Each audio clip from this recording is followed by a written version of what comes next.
네, 할렐루야. 네, 좋은 날입니다. 네, 오늘은 고난주일입니다. 이번 한 주를 사순절의 이제 마지막 주가 아닌 고난주간. 오늘은 고난주일, 이번 한 주를 고난주간. 특별히 이번 주 금요일은 예수님께서 십자가에 돌아가셨던 성순환일이라고 합니다. 우리 교회는 이번 주 중에 예수님의 고난을 묵상하면서 하루 또는 세 끼 금식을 하기로 이렇게 예정하고 있습니다. 모두 동참해 주시기를 바랍니다. 오늘 또 2025 상반기 구원데이 전도축제 초청일이기도 합니다. 우리 교회 처음 나오신 분들은 주님의 이름으로 환영하고 축복합니다. 교회에 나온다라는 게 쉬운 일만은 아닙니다. 물론 본인이 원해서 나오신 분들도 계시지만 대부분은 아는 지인에 의해서 권유에 의해서 이제 오시는 분들이 계십니다.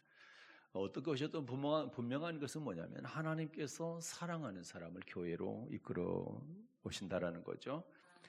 하나님의 사랑이 없으면 요한복음 6장에 우리가 잘 아는 말씀처럼 천국 말씀을 듣는 것은 하나님의 허락하에 천국 말씀을 들을 수 있도록 인도하신다라는 사실을 우리는 너무나 잘 알고 있습니다.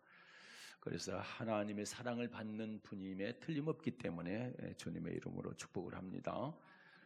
앞으로 좋은 일이 있을 것입니다. 잘 될 것인데 크게 잘 될 것입니다. 기존의 성도님들은 이제 이미 예수님을 믿고 계시지요. 오늘 오신 분 중에도 예수님을 전에 믿다가 쉬고 계신 분도 계시고 교회에 이제 처음 오신 분도 계실 것입니다. 서두에 말씀드렸던 것처럼 오늘이 고난주일이고 이번 주 금요일이 2000년 전에 이 땅에 오신 예수님께서 하나님의 아들이시죠. 십자가 위에 돌아가신 날인데 왜 하나님의 아들이 이 땅에 이 지구상에 사람의 모습으로 오셔서 십자가 위에서 고통 가운데 피 흘려 돌아가셨을까? 거기에는 그래야만 했던 이유가 있습니다. 그래서 이 시간에는 요한복음 19장 28절부터 30절을 본문으로 해서 예수님이 십자가에 죽으신 이유 이런 제목으로 함께 은혜 나누겠습니다. 우리 인간이 가장 두려워하는 것이 있다고 하면 무엇일까요? 그것은 아마 죽음일 것입니다. 아무리 용기가 있고 또 큰 소리를 치는 사람이 있다 할지라도 죽음 앞에서는 겸손해질 수밖에 없고 또 어떤 사람도 죽음을 피할 수는 없습니다. 10여 년 전에 제가 국동방송 창사특집을 들은 적이 있는데 죽음에 대한 주제를 다루고 있었습니다. 죽음을 앞두고 있는 사람들을 섬기는 사람들을 호스피스라고 하죠. 호스피스. 그분들의 이제 간증을 들을 수가 있었는데 그분들의 말에 의하면 대다수의 죽음을 앞둔 그러한 환자분들이 두려워하더라는 거죠. 그런데 그분들이 볼 때는 두려움으로 끝나는 것이 아니라 아주 공포 그 자체더라는 겁니다. 공포로 아주 벌벌 떠는 그런 사람들을 많이 볼 수 있었다. 이렇게 공통적으로 간증하는 것을 제가 들었습니다. 죽음 앞에 선 인간의 나약한 모습을 보여주는 그런 예라고 할 수가 있습니다. 죽음이란 무엇이고 또 어떻게 죽음을 준비해야 되고 어떻게 준비를 함으로 죽음 앞에서 공포, 두려움이 아니라 평안한 그런 죽음을 맞이할 수가 있을까요? 죽음을 말하기 전에 죽음의 원인을 먼저 살펴보도록 하겠습니다. 죽음의 원인이 뭘까요? 많은 사람들은 죽음의 원인이 나이가 많이 들었기 때문에 또는 질병이 있기 때문에 이렇게 생각을 합니다. 그러나 하나님의 말씀인 성경에 보게 되면 죽음의 원인을 죄라고 말씀하고 있습니다. 그러면 죽음의 원인이 죄인데 죄가 무엇일까요? 죄를 한마디로 말하면 법을 어기는 것이 죄입니다. 그래서 법에는 크게 두 가지가 있는데 먼저는 나라의 법이 있습니다. 국가의 법이죠. 세상법이죠. 세상법은 사람들이 정한 법입니다. 이거는 행위의 법입니다.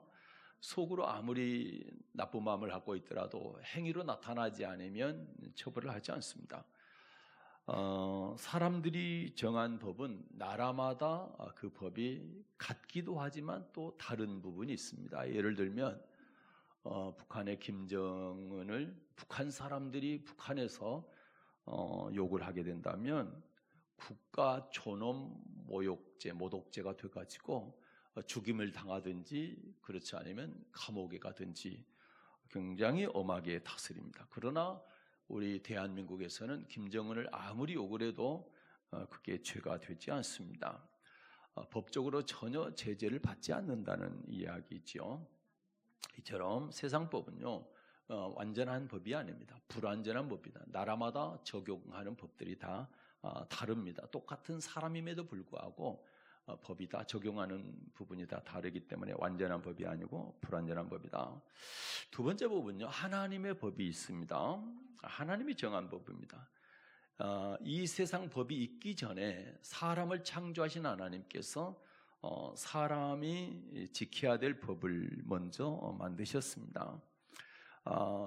그러면 하나님이 만든 최초의 법은 어떤 법이었을까요? 바로 이 법입니다. 창세기 2장입니다. 16절, 17절 보겠습니다. 하나님이 최초로 사람에게 주신 법입니다. 창세기 2장 16절, 17절 말씀을 보겠습니다. 여호와 하나님이 그 사람에게 명하여 가라사대 동산 각종 나무의 실과는 내가 임으로 먹되 선악을 알게 하는 나무의 실과는 먹지 말라. 내가 먹는 날에는 정령 죽으리라 하시니라. 아멘. 여기 보니까 여호와 하나님이 그 사람에게 명하여 가라사대 사람에게 명하여 가라사대 명령했다라는 거죠. 이게 하나님의 법입니다. 이걸 지켜야 된다는 겁니다. 각종 나무의 실과는 내가 마음대로 먹어라. 그러나 선악을 알게 하는 나무의 실과는 절대 먹지 마라. 먹는 날에는 네가 죽을 것이다. 이 법입니다. 이걸 우리는 선악과 법이라고 합니다. 어떤 분들은 왜 하나님이 선악과를 만드셨나? 만들지 말고 그냥 다 먹게 했더라면 좋았을 텐데 이렇게 얘기도 하는데 이제 그렇게 말하는 분들에게 제가 꼭 하고 싶은 말이 뭐냐? 하나님의 의도, 하나님의 초점이 뭐냐를 알아야 됩니다. 하나님의 초점은 선악과에 있었던 것이 아니라 하나님의 명령에 있었습니다. 하나님의 명령에 있었다. 그게 초점입니다. 다시 말해서 수만 가지의 과일나무가 있어요. 수만 가지의 과일나무가 있는데 그 중에 딱 한 나무의 열매만 먹지 말라는 겁니다. 이걸 바꿔 말하면 수만 가지의 나무 가운데서 다 먹지 말고 딱 하나만 먹으라. 그러면 둘 중에 어느 것이 지키기가 쉽습니까? 예? 수만 가지 중에서 한 가지만 먹으라. 수만 가지 먹지 말라 이거도가 수만 가지 중에서 마음대로 먹되 딱 하나만 먹지 말라. 어떤 것이 쉬운 거예요? 네? 하나 안 먹는 게 훨씬 쉽죠. 그렇지 않습니까? 혹시 거꾸로 생각하신 분들 계신가? 대답을 잘 안 하신 거 보니까 네, 그렇죠? 그러면 왜 하나님은 이렇게 수만 가지의 모든 나무의 실과는 먹되 하나만 먹지 말라고 그랬을까라는 데에 대해서 우리가 한번 생각을 해봐야 되는데 그게 바로 하나님은 지킬 수 있는 법을 주시고 지키라는 겁니다. 지켜야 하나님의 통치를 받는 사람이다라는 것을 인정한다라는 거예요. 네. 그러니까 이거는 하나님의 통치에 관합니다. 나라도 마찬가지입니다. 우리 대한민국의 헌법이 있고 그 밑에 많은 법들이 있죠. 이걸 대통령은요, 이 법 안에서 백성들을, 국민들을 통치하는 겁니다. 하나님도 마찬가지예요. 법 안에서 통치하는 것이다. 대한민국 국민은 반드시 대한민국의 법을 지켜야 되는 것이죠. 그러죠? 그러면 하나님의 백성은 하나님의 법을 지켜야 되는 것이죠. 법을 지키는 걸 보면서 대한민국 국민이구나, 하나님의 백성이구나, 이걸 알 수가 있단 말입니다. 그러니까 내가 법을 지키는 것은 통치자를 인정하는 겁니다. 예. 만약에 대한민국 사람이 대한민국의 법을 안 지키고 북한의 법을 지킨다. 그러면 거기 가서 살아야 되죠. 대한민국 사람은 대한민국의 법을 지키며 사는 것이죠. 하나님도 마찬가지로 하나님의 백성들이 하나님의 법을 지키기를 원한다. 그래서 법을 세운 겁니다. 예. 그런데 법을 세울 때 수만 가지의 과일 중에서 딱 하나만 먹지 말라고 그런 거지. 그러니까 지키기가 쉽다라는 겁니다. 예. 그래서 초점이 뭐냐? 인간이 법을 지키느냐, 지키지 않느냐. 여기에 초점을 두셨다는 것이죠. 그래서 이제 선악과의 법을 주신 그 하나님의 의도는 하나님의 통치를 인정하느냐, 인정하지 않느냐. 그래서 하나님이 나의 통치자입니다라고 인정하는 것이 법을 지켜드리는 겁니다. 예. 사람의 자기를 창조하신 하나님의 법을 지킨다는 것은 하나님을 통치자로 인정하는 것이고, 그 법을 어긴다라는 것은 하나님을 통치자로 인정하지 않는다는 것입니다. 하나님의 법을 어기는 것, 하나님을 통치자로 인정하지 않는 것, 이것을 죄라고 하는 것이다. 이게 바로 죄라는 것이죠. 그래서 죄는 하나님의 통치를 인정하지 않는 것이기 때문에, 그래서 법을 어기시기 때문에 이것은 지어서는 안 될 일이다. 그리고 죄를 짓게 되면 하나님을 통치자로 인정하지 않기 때문에 하나님과 관계가 어떻게 될까요? 이어질까요? 끊어질까요? 끊어지게 되는 것입니다. 이걸 다른 말로 단절이라 합니다. 예. 자, 에덴 동산을 생각해 보면 하나님께서 에덴 동산을 창설하시고 아담과 뭐 하셨어요? 교통하셨죠. 교제하셨죠. 그러면 관계가 연결되어 있다는 얘기죠. 그래서 죄를 짓는 순간 어떻게 합니까? 쫓아내죠. 저주하고 쫓아내고 영생 얻지 못하도록 길을 막아버리죠. 그게 단절입니다. 단절. 예. 그것을 우리는 죽음이다 이렇게 얘기하는 것입니다. 그러면 하나님과의 관계가 단절되는, 하나님과 관계가 끊어지기까지 누구의 작용이 있었을까요? 하나님과 단절을 끊게 되기까지 그 배경이 누구일까요? 그렇죠? 사탄입니다. 마귀입니다. 사탄, 마귀, 귀신. 그래서 사마귀, 사탄, 마귀, 귀신, 사마귀입니다. 하나님의 법을 어기도록 부추기고 미혹을 이렇게 하는 존재가 있는데, 그게 바로 마귀인 것입니다. 마귀는 우리 인간이 하나님과 관계를 끊고 자기와 관계를 맺게 하기 위해서 혈안이 되어 있습니다. 그래서 우리 인간이 하나님의 법을 어겨서 하나님과 단절이 되면 누구와 연결이 되느냐? 바로 마귀와 연결이 되는 것이다.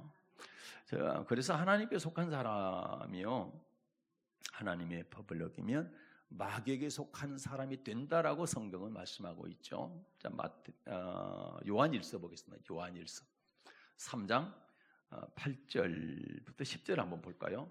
요한일서 3장 8절부터 10절 읽겠습니다. 죄를 짓는 자는 마귀에게 속하나니 마귀는 처음부터 범죄함이니라. 하나님의 아들이 나타나신 것은 마귀의 일을 멸하려 하심이니라. 하나님께로서 난 자마다 죄를 짓지 아니하나니 이는 하나님의 씨가 그의 속에 거함이요 저도 범죄치 못하는 것은 하나님께로서 났음이라. 이러므로 하나님의 자녀들과 마귀의 자녀들이 나타나나니 무릇 의를 행치 아니하는 자나 또는 그 형제를 사랑지 아니하는 자는 하나님께 속하지 아니하니라. 아멘. 자, 8절을 보니까 죄를 짓는 자는 누구에게 속했다고 말씀합니까? 마귀에게 속하나니. 그러니까 죄는 마귀의 속성인 것이지 하나님의 속성이 아닌 겁니다. 아멘. 네. 그래서 하나님께로 난 자마다 죄를 짓지 아니한다. 하나님의 사람은 죄 짓지 않는다라는 것이죠. 물론 실수할 때는 빨리 회개하고 다시는 그 죄를 안 지어야 되는 것입니다. 네. 죄 짓는 자마다 다 심판해서 지옥 보낸다고 한다면 천국 갈 사람이 한 사람도 없죠. 그러나 죄 지을 때마다 빨리 그 죄를 회개하고 다시는 그 죄를 지으면 안 된다. 예. 죄를 짓는 자는 마귀에게 속했고 하나님께서 난 자는 죄를 짓지 않는다 이렇게 말씀하고요. 하나님의 자녀들과 마귀의 자녀들이 나타난다. 하나님의 자녀와 마귀의 자녀들이 다 같이 섞여 산다라는 것입니다. 그러나 그 사람의 행동을 보게 되면 하나님의 자녀인지 마귀의 자녀인지를 알 수가 있다라는 것이죠. 하나님이 만드신 최초의 사람 아담은요, 마귀의 말에 미혹된 하와의 미혹을 받아서 이제 선악과를 따먹죠. 하나님의 법을 어기게 되었죠. 하나님의 법을 어긴 사람을 아까 뭐라고 그랬어요? 죄인이다. 죄를 짓기 때문에 죄인이다 이렇게 말하는 것이죠. 그러므로 첫사람 아담은요, 죄인이 된 겁니다. 죄인이. 그런데 이제 중요한 게 뭐냐면 아담이 죄를 지었는데 자기 혼자 죄 짓는 걸로, 자기 혼자 죄인이 된 걸로 끝나면은 괜찮은데, 문제는 뭐냐면 그가 죄를 지었는데 그를 통해서 태어난 모든 사람이 그 죄성을 가지고 태어난다는 거예요. 그 죄성이 유전된다라는 것이죠. 그러면 이제 듣는 사람들은 기분이 엄청 나쁩니다. 아담, 너 때문에 내가 죄인이 되고 태어나서 천국 못 가고 지옥 간단 말이냐. 그러니까 막 아담에 대해서 삿대질을 하고 욕을 하고 나쁜 놈 막 이렇게 하게 되는데, 이제 계속 끝까지 들어보면 그럴 필요가 전혀 없습니다. 로마서 5장 12절을 한번 보면 이제 이런 말씀입니다. 로마서 5장 12절. 이러므로 한 사람으로 말미암아 죄가 세상에 들어오고 죄로 말미암아 사망이 왔나니 이와 같이 모든 사람이 죄를 지었으므로 사망이 모든 사람에게 이르렀느니라. 아멘. 한 사람으로 말미암아 죄가 세상에 들어오고, 한 사람이 누굽니까? 아담입니다. 아담으로 말미암아 세상에 죄가 들어왔다. 그리고 그 죄로 말미암아 뭐가 왔어요? 사망이 왔다. 죽음이 왔다라는 거죠. 그러니까 사망, 죽음이 무엇 때문이라는 거예요? 죄 때문이라는 거죠. 죽음이. 그리고 또 그 다음에는요, 이와 같이 모든 사람이 죄를 지었으므로 사망이 모든 사람에게 이르렀느니라. 모든 사람이라는 얘기는 아담의 후손이라는 얘기예요. 아담의 후손은 다 죄를 지어서 다 사망에 이른다. 이런 이야기입니다. 이제 쉽게 좀 설명드리면, 어린아이가 태어나면서부터 엄마 젖을 먹고 자라죠. 그런데 젖이 잘 안 나온다. 그러면 사정없이 물어뜯고 난리가 아닙니다. 짜증을 내고, 물론 젖이 풍부하신 분들은 그렇지 않는데 젖이 좀 부족한 엄마 젖꼭지를 물고 있는 아이는 난리가 아닙니다. 물어뜯고, 뭐 깨물어 대고, 뭐 짜증을 부리고, 그러다가 아이들이 조금 자라나게 돼서 친구들끼리 논다, 또 형제들끼리 논다 할 때, 장난까지 놀 때 어때요? 다 자기 거예요. 우리 소준이도 보니까 지 누나 거 다 자기 거라고 지금 떼쓴다 하더라고. 그리고 뭐 합니까? 서로 뺏어가려고 욕을 하고 싸우는 거예요. 그런데 여러분 물어볼게요. 여러분 부모들 가운데 자녀들에게, 어린 자녀들에게, 그래 갖고 싶으면 그건 내가 가져야 되고, 그거 욕심 부려야 되고, 그거 안 주면 뺏어야 되고, 그 다음에 싸워야 돼, 이렇게 가르치는 부모 있어요? 한 사람도 없어요. 그렇게 가르치는 부모도 없고, 그 이웃집 뭐 아저씨 아주머니가 와가지고 그걸 가르치지도 않아요. 만약에 그걸 가르치면 엄마가 난리겠죠. 우리 애기한테 왜 그런 걸 가르치냐고 쌍심지를 켜고 난릴 거야. 그렇게 가르치는 사람이 아무도 없어요. 그런데 왜 그렇게 싸우느냐 이 말이에요. 왜 그렇게 욕심을 부리느냐, 땡깡을 부리고 욕을 해야 되느냐. 그거는 바로 우리가 죄성을 가지고 태어나기 때문이다. 죄성을 가지고 태어나기 때문이라는 거예요. 그러니까 아담에게서 물려받은 그 죄성이 속에 숨어 있다가 그럴 때 나타나는 거예요. 표현되는 거예요. 그 현상인 것입니다. 그래서 아무도 죄를 가르쳐주지 않았음에도 불구하고 순수해야 될 아이들에게서 그런 욕심이 나오고, 미워하는 게 나오고, 막 분노하게 되고, 뭐 싸우게 되는 이러한 것들은 바로 유전받은 죄성 때문에 그런 것입니다. 실제로 저와 여러분도요, 이렇게 하나님의 말씀 듣고 정말 내가 착하고 선하게 살아야 되겠다. 그럼에도 불구하고 때때로 순간적으로 미움도 들어오고 시기도 들어오고 그러잖아요. 때로는 순간적으로 확 폭발하기도 하고 그러죠. 분노하기도 하고 그렇지 않습니까? 그런 것들을 우리가 갖고 있다라는 것을 부정할 수가 없어요. 그렇죠. 그게 바로 죄의 본성인 것입니다. 그래서 성경 로마서 3장 10절에 보게 되면 의인은 없나니 하나도 없습니다. 사람 가운데는 의인은 없다. 다 죄인이라는 겁니다. 그렇게 말씀하고 있는 겁니다. 그러면요, 하나님의 법을 어긴 결과가 죄라고 그랬죠. 그러면 죄의 결과는 뭘까요? 죄의 결과가, 하나님의 법은 어긴 결과, 그 죄의 결과가 뭘까요? 다시 창세기 2장 가겠습니다. 창세기 2장 16, 17절 다시 갑니다. 읽겠습니다. 여호와 하나님이 그 사람에게 명하여 가라사대 동산 각종 나무의 실과는 내가 임으로 먹되 선악을 알게 하는 나무의 실과는 먹지 말라. 내가 먹는 날에는 정령 죽으리라 하시니라. 아멘. 첫사람 아담에게 언약할 때 어땠습니까? 선악과를 따먹으면, 다시 말해서 하나님의 법을 어기면 뭐 한다는 거예요? 반드시 죽으리라는 겁니다. 반드시 죽는다는 겁니다. 반드시란 얘기는 예외가 없습니다. 예. 그래서 아까 로마서 5장 12절에 보니까 한 사람 아담 때문에 죄가 들어왔고 그 죄 때문에 사망이 왔고 모든 사람이 죄를 지었고 모든 사람이 다 사망에 이른다. 그렇게 말씀을 하는 겁니다. 이 세상에도 어떻습니까? 세상 법을 어기게 되면 재판받고 감옥에 가게 되죠. 그러죠? 이와 마찬가지로 하나님의 법을 어기게 되면 육신의 감옥이 아니라 우리의 영혼의 감옥을 가는 겁니다. 영혼의 감옥을 우리는 지옥이다 이렇게 얘기합니다. 지금은 지옥이 아니고 음부입니다. 나중에 음부가 지옥으로 바뀌게 될 것입니다. 그래서 태어날 때부터 죄성을 가지고 태어난 이 세상 모든 사람들은 죄 때문에 세상 사람들이 재판받고 감옥에 가듯이 또 우리의 영혼이 심판받고 영혼의 감옥인 지옥에 가는 것이다. 그래서 성경 히브리서 9장 27절에서는 한 번 죽는 것은 사람에게 정하신 것이고 그 후에는 심판이 있다. 죽는 것 정해진 거고 죽음 후에는 반드시 뭐가 있다고요? 심판이 있는데 이 심판은 무슨 심판입니까? 육체의 심판입니까? 영혼의 심판입니까? 영혼의 심판이다. 육체의 심판이 아니고 영혼의 심판이라는 것이죠.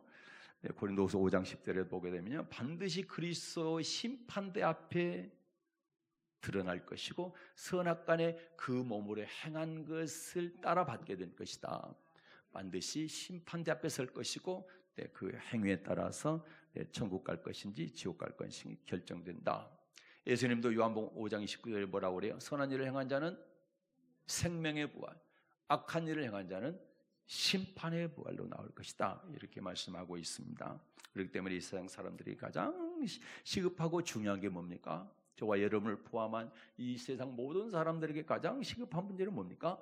죄 문제를 해결하는 것이다. 죄 때문에 사망해, 죄 때문에 지옥 가니까 이 죄 문제를 해결해야 되는 거다. 앞으로 안 짓더라도 지금까지 지은 죄도 문제고 또 앞으로도 죄 안 짓고 살아갈 수 있다는 보장도 없잖아요. 그렇기 때문에 우리는 죄 문제를 해결해야 되는데 이 죄 문제를 어떻게 해결해야 될 것이냐, 이게 중요한 것이죠. 죄의 결과가 아까 뭐라고 그랬습니까? 죽음이라고 그랬죠. 이 세상에 태어난 사람은 다 죽습니다. 죽지 않는 사람은 아무도 없습니다. 이 죽음은 하나님께서 정하신 것이기 때문에 누구도 피할 수가 없다. 그러니까 또 한편으로 보면 이 세상에서 가장 공평한 것이 죽음입니다. 돈 많은 사람을 죽음을 연장시켜가지고 막 1000년, 10,000년 산다, 뭐 그런 게 없습니다. 가난한 사람은 돈 없으니까 빨리 죽는다, 그것도 없어요.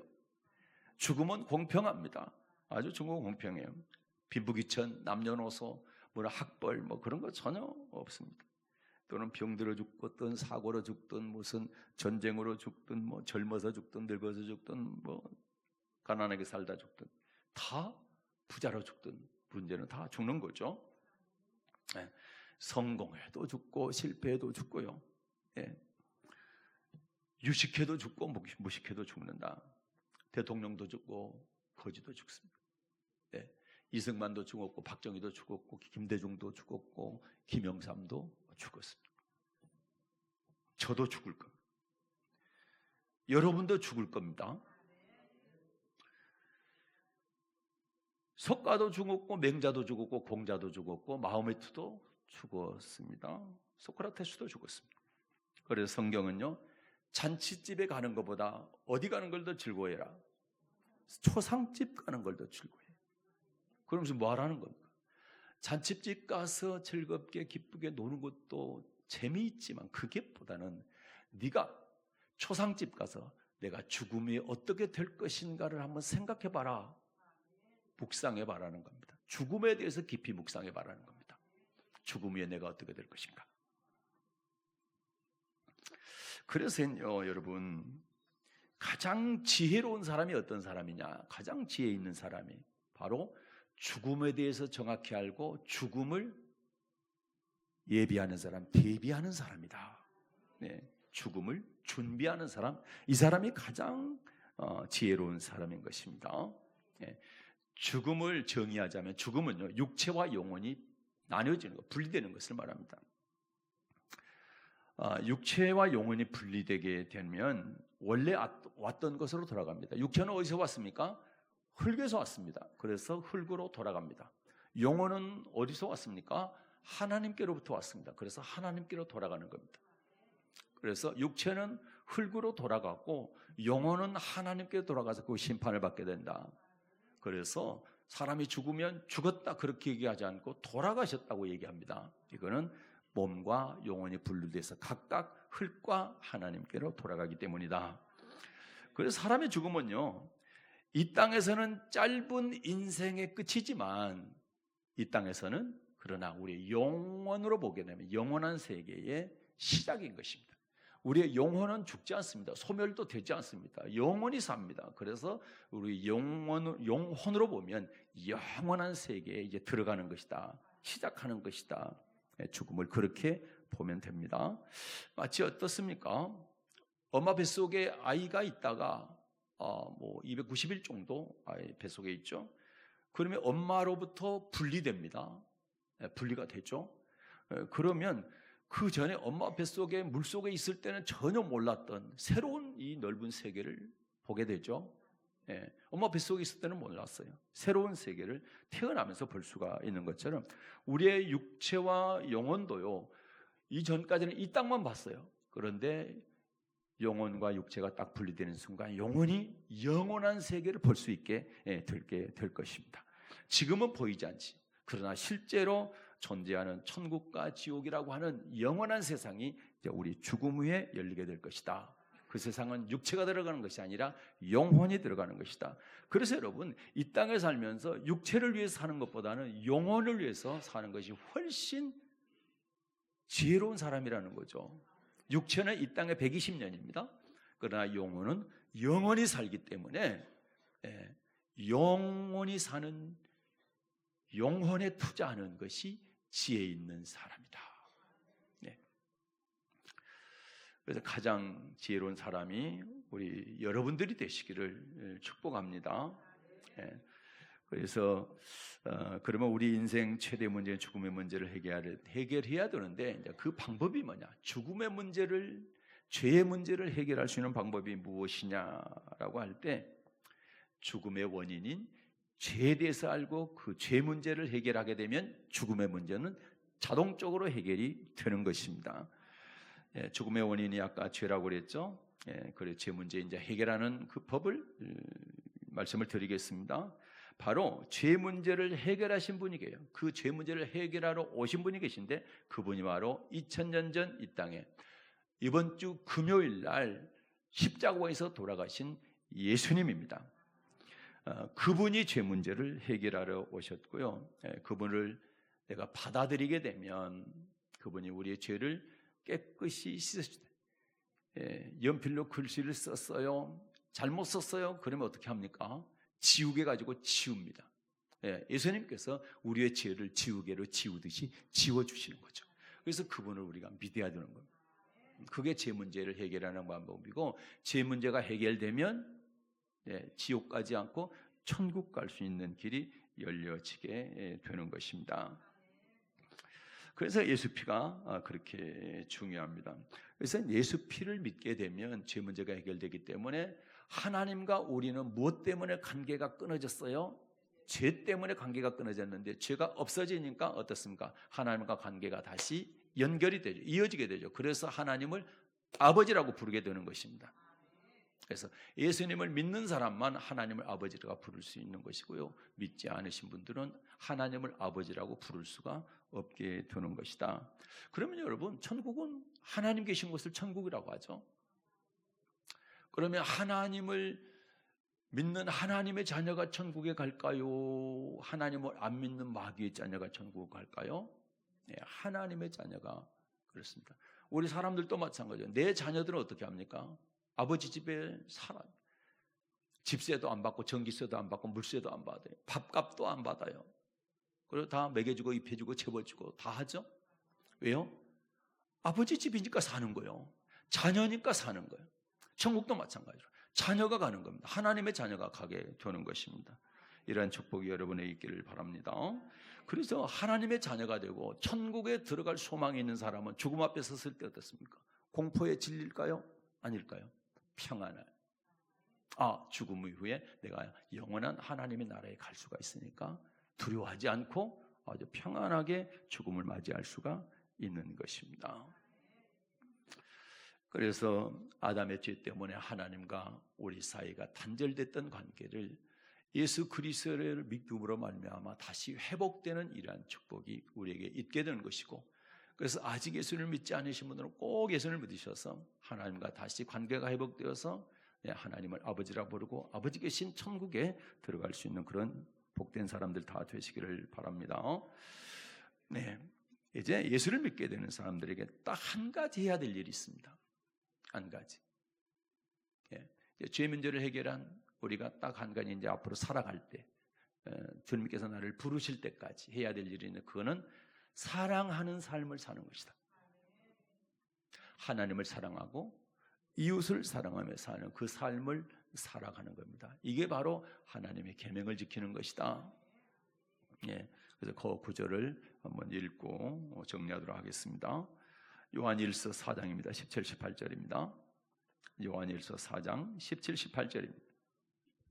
이로써 사랑이 우리에게 온전히 이룬 것은 우리로 심판날에 담대함을 가지게 하려 함이니 주의 어떠하심과 같이 우리도 세상에서 그러하니라. 사랑 안에 두려움이 없고 온전한 사랑이 두려움을 내어 쫓나니 두려움에는 형벌이 있음이라. 두려워하는 자는 사랑 안에서 온전히 이루지 못하였느니라. 아멘. 자, 심판날에 대한 말씀이 나오죠. 심판날에 담대함을 갖는다는 얘기는 심판 때문에 두려워하지 않는다는 얘기잖아요. 그러려면 어떻게 해야 된다? 사랑하는 삶을 살면 된다. 이렇게 말씀하고 있죠. 이 사랑이 두려움을 내어 쫓고 온전한 사랑이 두려움을 물리친다라는 겁니다. 그러나 내가 사랑하지 않는 삶을 산다고 한다면 두려움이 있게 되고 그 두려움에는 영원한 형벌, 지옥 형벌이 있다라는 겁니다. 그래서 우리가 해야 될 일이 뭐냐? 하나님을 사랑하고 형제를 사랑하는, 가장 가까운 형제가 누굽니까? 부부이고 가족입니다. 그리고 직장 동료이고 친구입니다. 가까운 사람부터 사랑하는 여러분 되시기를 바랍니다.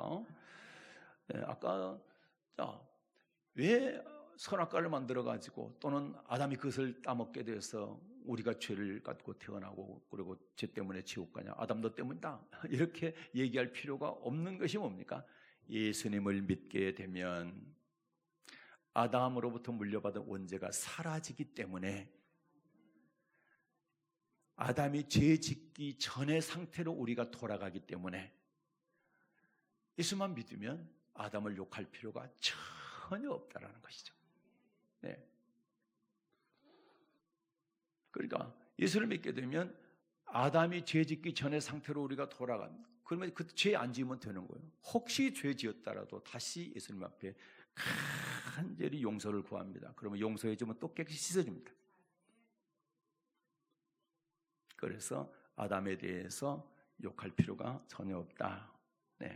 이 말씀을 드리면서 여러분, 우리가 주님의 심판대 앞에 서려면 반드시 예수를 믿어야 되고, 그 다음에 평상시 살 때 사랑하는 삶을 살아갈 수 있기를 바랍니다.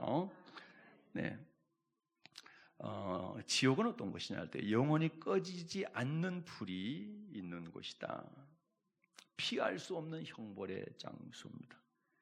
밤낮 쉼 없이 불과 유황으로 고통을 당하는 곳이기 때문에 이곳에 절대로 가면 안 되는 것입니다. 우리 가족이 됐든 여러분이 사랑하는 사람들이 됐든 누가 됐든 지옥 보내서는 안 됩니다. 반드시 천국 가기야 됩니다. 천국 가기. 유명한 스님들이 죽을 때 남기는 글을 갖다가 임종계라고 합니다. 임종계. 불교계 거장 성철 스님이요 1993년 11월에 임종계를 남겼는데 이런 글을 남겼어요. 한평생 무수한 사람을 속였으니 그 죄업이 하늘에 가득 차 수미산보다 더하니 산채로 무간 지옥에 떨어져서 그 한이 만갈래나 되는지라 한 덩이 붉은에 푸른 산에 걸렸도다. 이런 임종계를 남겼는데요. 성철 스님은요 본인이 무간 지옥에 떨어진다. 그래서 그 한이 만갈래나 된다고 고백을 했습니다. 이 무간 지옥에 여러분과 여러분 가족과 여러분이 사랑하는 사람들이 한 사람도 들어가지 않기를 축복합니다. 1945년 8월 6일에 일본 히로시마에 원자폭탄이 투하가 됐습니다. 갑자기 원자폭탄을 미군이 떨어뜨린 게 아니고요. 경고를 했습니다. 여러 날을 경고문을 만들고 삐라죠. 비행기에서 뿌렸습니다. 50km 밖으로 피신하십시오. 이런 경고를 했죠. 그런데요. 이 경고문을 받은 일본 사람들 가운데 미군의 경고를 무시해서 그냥 피난 안 가지 않은 사람이 있었고 또 이 경고문을 믿고 50km 밖으로 피난 간 사람들이 있었습니다. 그런데요. 실제로 원자폭탄은 떨어졌습니다. 꽝 하는 순간 3초 만에 30만 명이 죽었습니다. 오늘 우리는 예수님을 믿지 않으면 죄 때문에 영원한 지옥에 간다는 경고를 들었습니다. 이 경고를 그냥 흘려듣지 마시고 좀 심각하게 받아들일 수 있기를 축복합니다.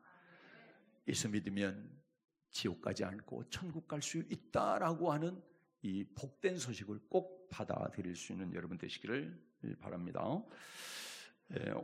오늘 처음 오신 분이 하나님을 만나는 길은 예수님을 마음에 영접하는 것입니다. 요한복음 1장 12절에 보니까 영접하는 자, 곧 그 이름을 믿는 자들에게는 하나님의 자녀가 되는 권세를 주셨다라고 말씀하고 있습니다. 하나님의 자녀가 되려면 어떻게 해야 되냐? 예수님을 영접하는 것이다. 그래서 예수님께서 우리 마음에 아무리 들어오고 싶어도 내가 마음을 꽉 닫고 있으면 못 들어오는 거예요. 내 소나기가 아무리 쏟아 부어줘도 장독대 뚜껑을 딱 닫아놓으면 한 방울도 물이 안 들어가는 것처럼 장독대 뚜껑을 열어놔야 물이 가득 채워지는 것처럼 우리 마음을 활짝 열어야 예수님께서 들어올 수가 있는 것입니다. 마음을 활짝 열고 그분을 받아들이시면 죄 용서받고 하나님의 자녀가 되어서 천국에 들어갈 약속을 받게 될 것입니다. 다 자리에 일어나시기 바랍니다.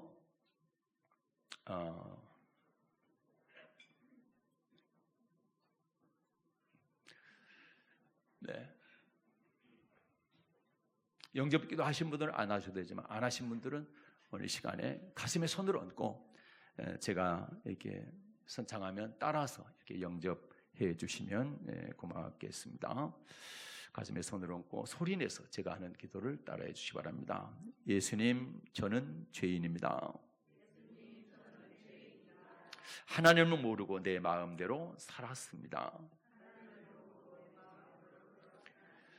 예수님께서 저의 죄를 대신 지시고 십자가에서 피 흘려 돌아가심을 믿습니다. 또 3일 만에 부활하심도 믿습니다. 지난날의 저의 죄를 용서하시고 새로운 생명을 주옵소서. 지금 제 마음 문을 엽니다. 제 마음속에 들어오셔서